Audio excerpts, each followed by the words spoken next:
Welcome back to Sports Prophecy TV, guys. And today we're going to discuss why can't Junior Flemmings get off the bench in France? He has been a bench captain ever since he made that move to Toulouse. He has even been relegated down to a second division team, way down in the lower tier. No, Junior Flemmings was lighting up the USL, and a lot of fans thought that another Jamaican has made the move and he broke through. He also had some pretty good performances for the Jamaican national team. I remember in that one Gold Cup where he was a pretty good player, came off the bench and scored an amazing goal for Jamaica to take that win in the Gold Cup. However, I think Junior Flemmings has this amazing skill. He knows how to do the wrong thing at the right time. No, another thing is the player wasn't developed enough. Junior Fleming started out playing football very late. He played his football at Jamaica College in Jamaica, where he was a standout player because of his speed and his aggression.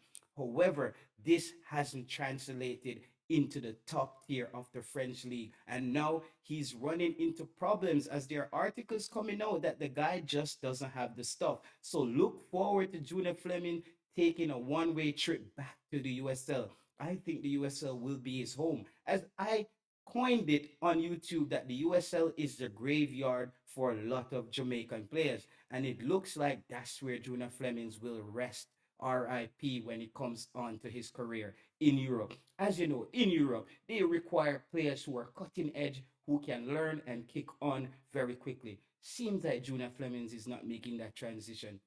Another prophecy on that one that Junior Flemmings will be back in the USL very shortly. Should he be in the Jamaican provisional squad? I don't think so. I think him and Alvis Pauli should buy some popcorn and watch the Jamaica team play together. Also, we have another video coming up shortly. Stay tuned, guys. Junior Flemming, he's not that good. He's not ready for top class football. He's not ready for international football. He needs to go back to the drawing board. Thank you for tuning in again, guys. Until next time.